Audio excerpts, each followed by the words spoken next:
Good evening and welcome to the COVID-19 update on Channels Television. I'm Millicent Walker. First, the highlights. Vice President Professor Yemi Osinbajo stresses the importance of engineering as a tool in the fight against COVID-19. Some Taraba residents concerned about the level of non-compliance to non-pharmaceutical COVID-19 interventions in the state urge government to enforce mask wearing and other measures. And South African vaccinology expert lends his voice to studies exploring the use of more than one vaccine per individual.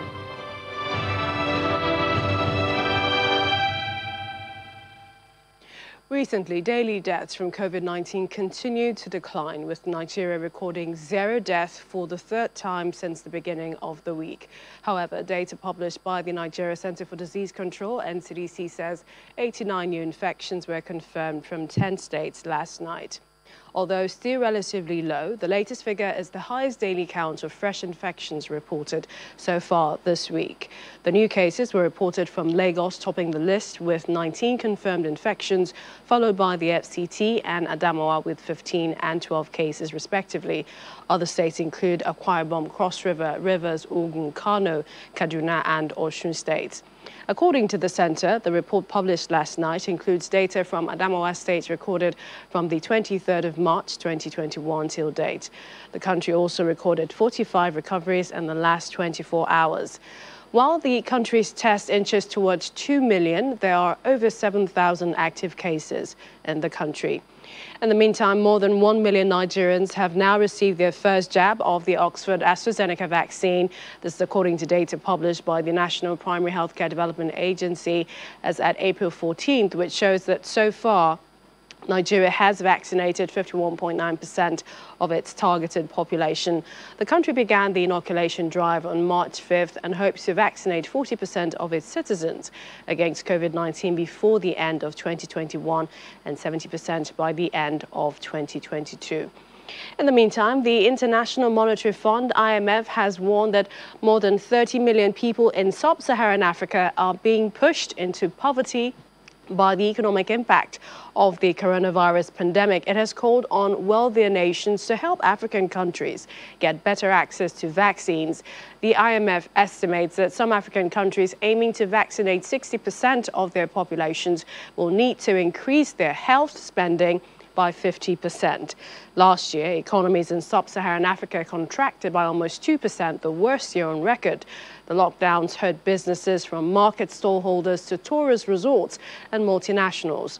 The organization believes that having a young population seems to have helped protect the continent from the coronavirus, but with Africa's population growing so fast, vast numbers of young people need work. Hence, the lockdowns need to end as soon as possible and the vaccines rolled out quickly to reduce the economic impact across the continent. The Vice President, Professor Yemi Osinbajo, has been underscoring the importance of engineering in the fight against the coronavirus. Professor Osinbajo, who was speaking at a virtual meeting organized by the Nigerian Academy of Engineering, pointed out that there are brilliant scientists in the country, some of whom were able to sequence the SARS-CoV-2 genome, and this type of expertise is needed for the fight against the pandemic and other diseases. The development of vaccines, tests, and therapeutics these days are aided by automation, machine learning, and artificial intelligence. So this is a strong point of synergy between science and engineering. The large-scale production of therapeutics, vaccines, test kits, and even laboratories are uniquely engineering challenges. All the supply chain logistic issues in the storage, especially the ultra-refrigeration requirements and distribution of vaccines, are clearly engineering issues, and we must commend the collaboration that has so far resulted in one of the most efficient distribution and delivery of vaccines anywhere in the world. Our state-of-the-art NCDC, National Public Health Reference Laboratory, is an engineering feat run by all Nigerian scientists and technologists. I think the pandemic has truly opened up the immense talents and creativity of Nigerian scientists and engineers. And if the current momentum is supported, the next few years could be incredibly rewarding.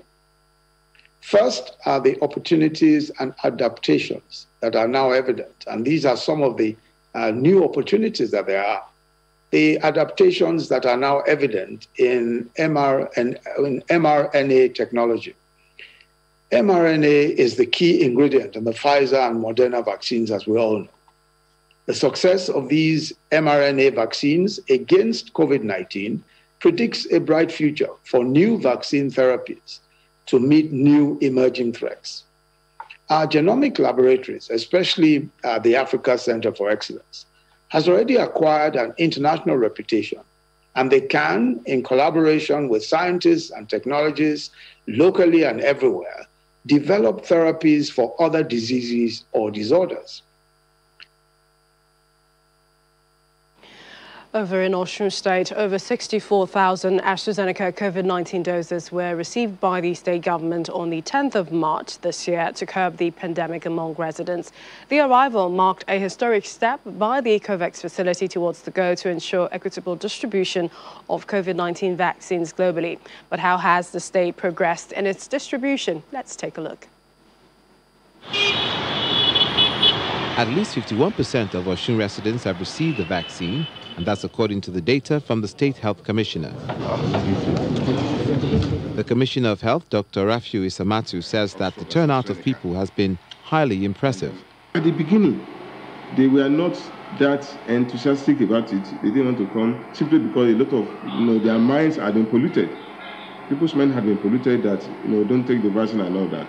But as time progressed, people are now saying that, oh, this thing is not really true, that if you have the vaccine, this so will happen to us. So we had to do a lot of advocacy, police communication, publicity, enlightenment for our people. Some residents who have received the doses recount their experiences.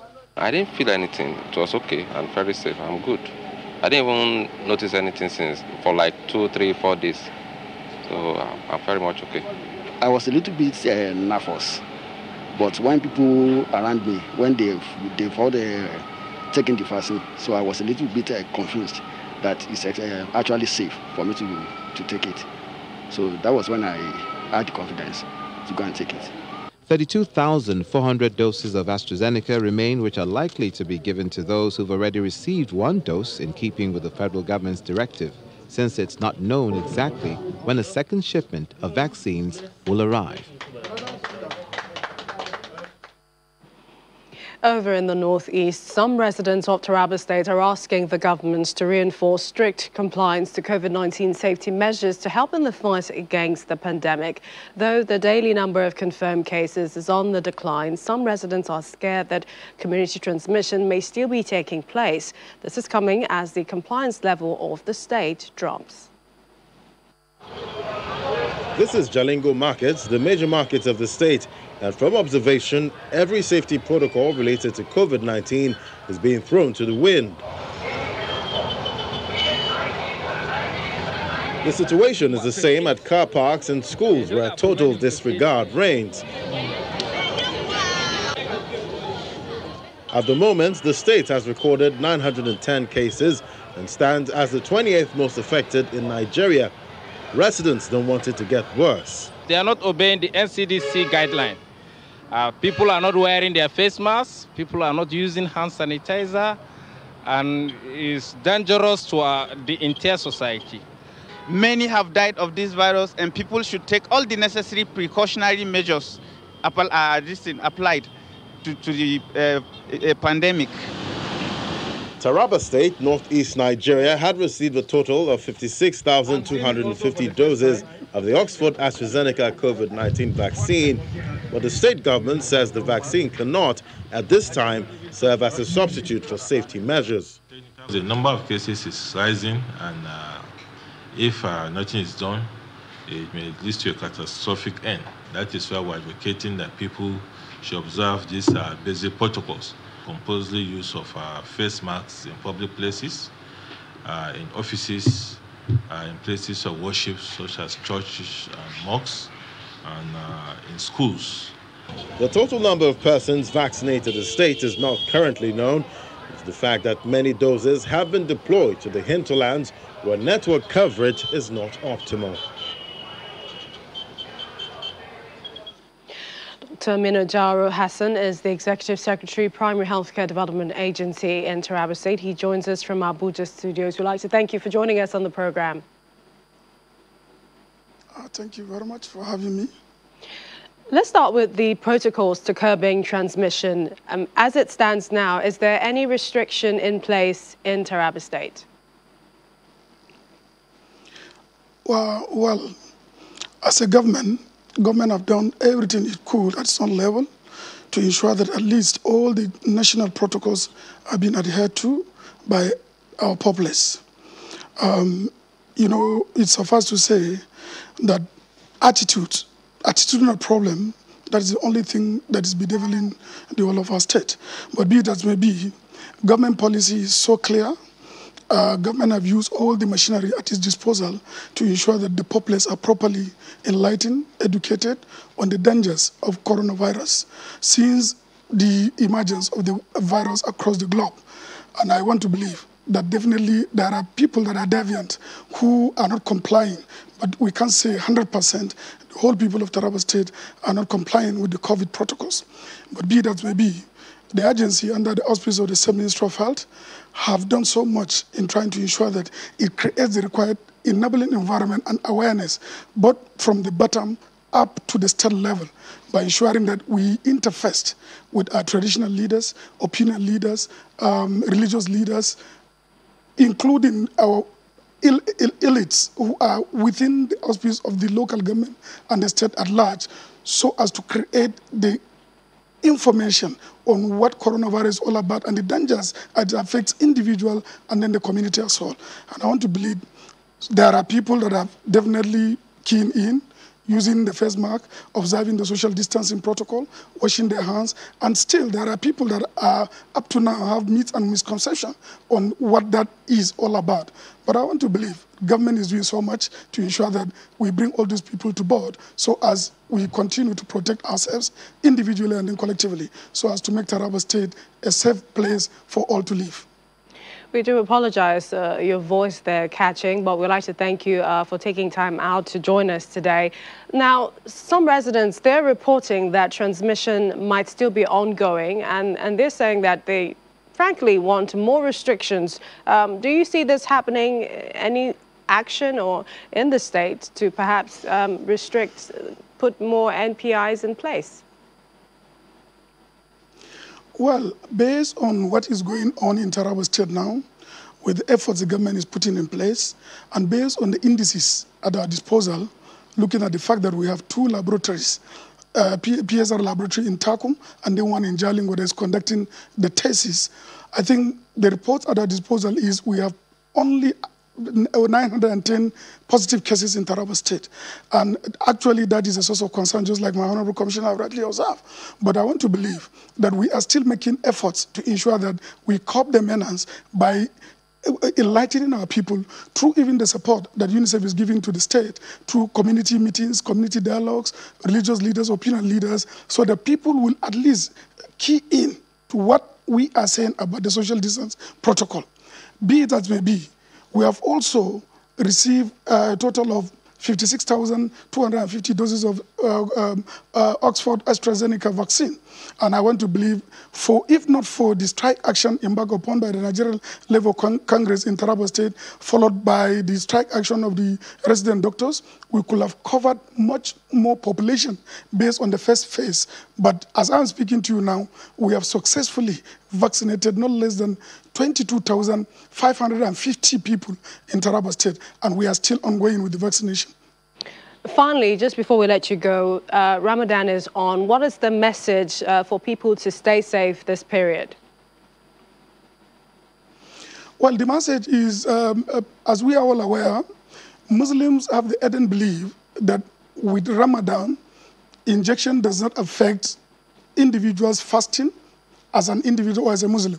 So I want to crave the indulgence of the good people of Taraba State and indeed the good people of Nigeria to at least avail themselves this great opportunity by at least taking the jab, because it has nothing to do with their fasting. It will not break their fasting, and it is very good for their health, and it will also go a long way at least in mitigating the spread of this coronavirus in our midst. So I implore our people to present themselves, most especially now that we're on the verge of finishing the first phase. The second phase will now look at the total population of people from the age of 50 to 55 and above, which means a larger proportion of people are going to be vaccinated with this vaccine in the second phase. We appreciate your time. Dr. Aminu Hassan, Executive Secretary, Primary Healthcare Development Agency at Taraba State. Thank you for joining us on the program. Thank you very much. You're most welcome. Thank you for having me. We have more on the COVID-19 update. Stay with us. Welcome back. A vaccinology expert in South Africa is adding his voice to those of scientists in support of investigations into the possibility of using more than one type of vaccine for an individual to achieve fuller coverage and stronger resistance against COVID-19. However, he says that these studies should not be conducted at the expense of vaccine rollout to avert moderate and severe cases of infection. When it comes to the mixing of vaccines within a country, as well as mixing of doses between people, those are important questions that need to be addressed. But addressing those questions shouldn't come at the expense of delaying the rollout of COVID-19 vaccines, and especially not delaying the rollout in individuals that are at high risk of developing severe disease and of dying of COVID-19. Our focus right now needs to be to get vaccines into the arms of people that are at risk of developing severe disease and dying from the illness. The only time I would really be worried about a vaccine is if the vaccine is not safe. And all of these vaccines are known to be safe. So you're not doing any harm by taking these vaccines, but you might not derive the full benefit of being vaccinated had the B1351 variant not been circulating. So had this variant not been circulating, and we were still dealing with an ancestry virus that circulated. In that instance, most people that would have received the vaccine, irrespective of whether they're at risk of developing severe disease or not, stand to benefit from being vaccinated. But with the B1351 variant, like I said, most of these vaccines are going to have much lower efficacy against mild infection due to the B1351 variant, compared to the efficacy that's been reported in countries where the ancestry virus or a prototype virus was circulating. So in that context, we need to recalibrate our expectations of COVID-19 vaccines, as well as who we vaccinate, especially considering that we've got a very limited supply of vaccines.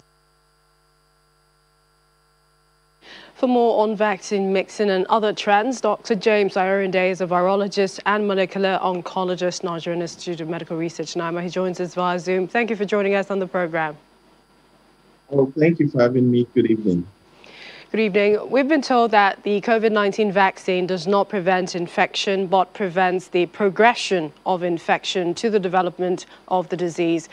What is the lifespan of the COVID-19 vaccine and, for example, the one in Nigeria, the Oxford AstraZeneca vaccine? Well, I don't think anybody has any detailed information on the lifespan of the vaccine at the moment, because what the vaccines are supposed to do is to activate our immune system. But if we liken it to the natural infection that we've had, we discover that the duration of the immune protection that we've had for natural protection is about between 6 to 8 months.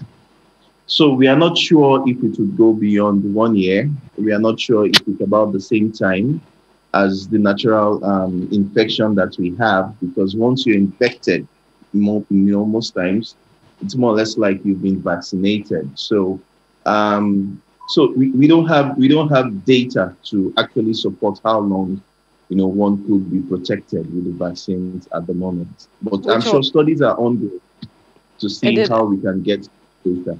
I was going to say, it also means that there is a possibility that, after a certain period of time, we might need maybe like a booster or perhaps even take more vaccines. Yeah, and that's why most of the manufacturers are actually recommending having to get a second booster, so that once you have your immune system activated over time, once you have it primed, then you could also have it, the booster to further, enhance what we call sustained immune protection or immunity. Yeah.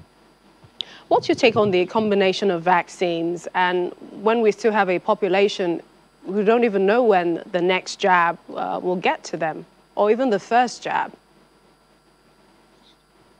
Yes, I think a lot of vaccine manufacturers are ramping up production, and in the aspect of combining different vaccines, I don't think there is any danger in doing that, because most of them have similar, mechanisms of action, even though they were designed in different ways or in different manners. And their major aim is to, ensure immune protection against SARS-CoV-2 virus. So I don't see any problem with combining different vaccines. The most important thing is that one should be protected, against the virus. And that's and against, the other variants that we are seeing, coming up in different parts of the world. Yeah. Indeed. We're also seeing developments on some of the vaccines like the Oxford AstraZeneca and the Johnson & Johnson. What messages would you say, scientists like yourself are getting with the reports of blood clots as countries inoculate the population? Well, most of the blood clots data that we have are more or less like rare events. It's not like you find out of every 10 persons, maybe you find 5, no. And of course, we know that a lot of persons have actually been infected with the virus. And part of the challenges of the virus infection is that, it causes a lot of injury, and once you have most injuries, you have blood clots, activation. And so having SARS-CoV-2 at times could actually lead to blood clots. And we also have some other factors that could also lead to blood clots. Even birth control pills could also lead to blood clots. Most of the data they've seen as regards to the Johnson & Johnson and the AstraZeneca vaccines shows that women below 50, are more likely to have, blood clots from data that is being reviewed at the moment. So, like I said, the cause might be to some contributing factors, when people get the vaccine, not necessarily the vaccines themselves, causing the blood clots. So, and that's why it's good to always consult your physician when you have some of these experiences, quickly, so. We appreciate your time, your expertise on the issue. Thank you so much, Dr. James Ayoride, virologist, molecular oncologist with NIMA. Thank you for joining us. It's a pleasure having you. Thank you. India has reported a record 200,739 COVID-19 cases over the last 24 hours as hospitals treating patients report severe shortages of beds and oxygen supplies. Well, here's more on the situation in India and other developments. India reported more than 200,000 new coronavirus cases over the past 24 hours, bringing the total infections in the country above 14 million.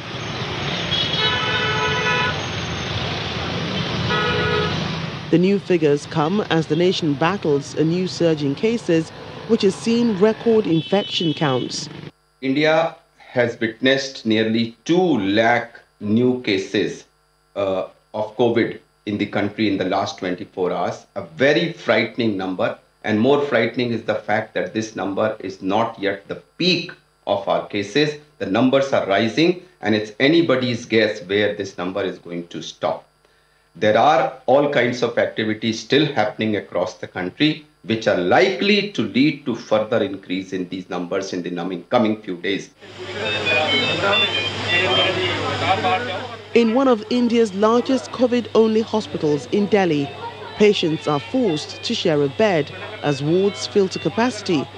Many other hospitals treating coronavirus patients around the country are also reporting severe shortages of beds and oxygen supplies. It's a similar case in the Philippines. As coronavirus cases surge across the country, hospitals in Manila are struggling with a new influx of COVID patients. The Philippines is battling one of the worst coronavirus outbreaks in Asia, with many hospitals in the capital in full capacity, while authorities face delays in delivery of COVID-19 vaccines. Continue to take responsibility. Visit our website, it's channelstv.com, for more updates, a better understanding of the pandemic. That's the program this evening. Thank you for watching. I'm Millicent Nwaka. Stay healthy.